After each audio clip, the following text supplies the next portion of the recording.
Bueno, hablando de noticias, en otras noticias, si nos graba mi querido Don David y mi querida Ceci, a quienes mucho les agradezco la operación tremenda que hacen detrás de cámaras y sin quienes estos programas no saldrían simple y sencillamente ni yendo a bailar a Chalma, bueno, pues les agradezco que me graben para la siguiente nota. ¿Por qué? Porque el Papa Francisco,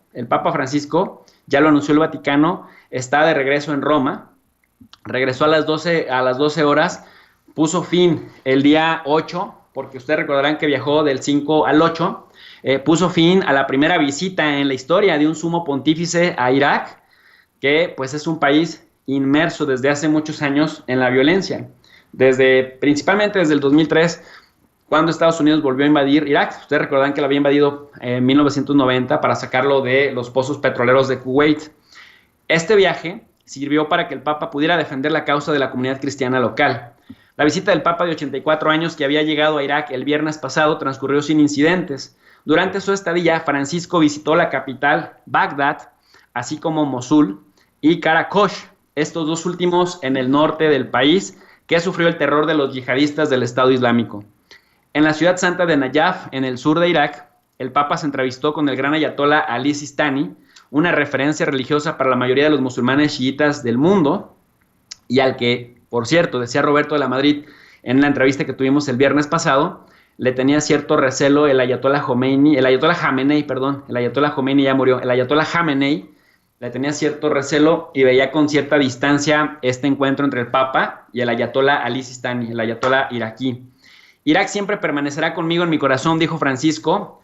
antes de celebrar una misa frente a 20,000 fieles en un estadio, el estadio de Erbil, en Kurdistán iraquí, que también, bueno, tenía sus alrededores destruidos. El Papa Francisco estaba ansioso por conocer a los cristianos de Irak, que solo representan el 1% de la población actual, contra el 6% hace 20 años, justamente antes de la invasión de Estados Unidos, y dedicó a este país, mayoritariamente islámico, un primer viaje al extranjero después de 15 meses de no visitar ninguno. Debido a la pandemia de COVID-19, salvo el domingo pasado en Erbil, el Papa no pudo reunir a multitudes como sucede en cada uno de los viajes de un sumo pontífice al extranjero, y más este sumo pontífice que es carismático, casi a los niveles de Juan Pablo II. Sin embargo,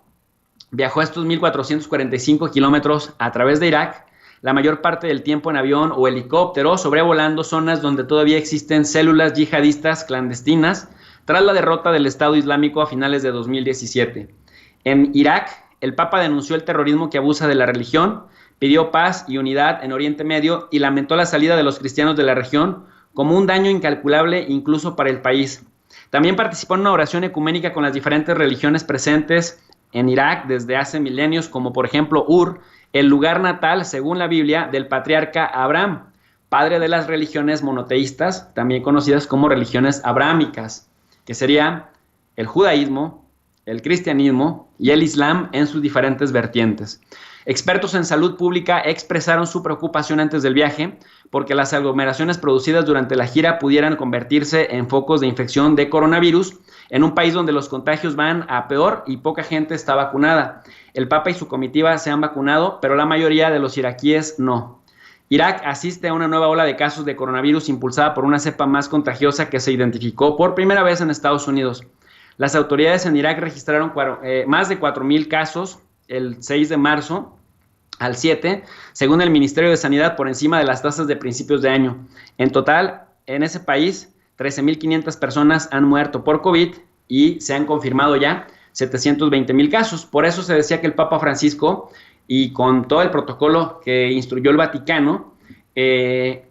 pues iba a tener todas las precauciones. Justamente para hablarnos del Vaticano, porque se habla mucho, se es muy polémico, digamos, hablar del Papa Francisco y de cualquier otro pontífice, porque por un lado, territorialmente, pues el Vaticano es muy pequeñito, casi sin población, solamente la jerarquía eclesiástica del catolicismo, pero por otro lado, tomando en cuenta que son casi 1,500 millones de católicos en el mundo, de los 2,300 millones de cristianos que hay,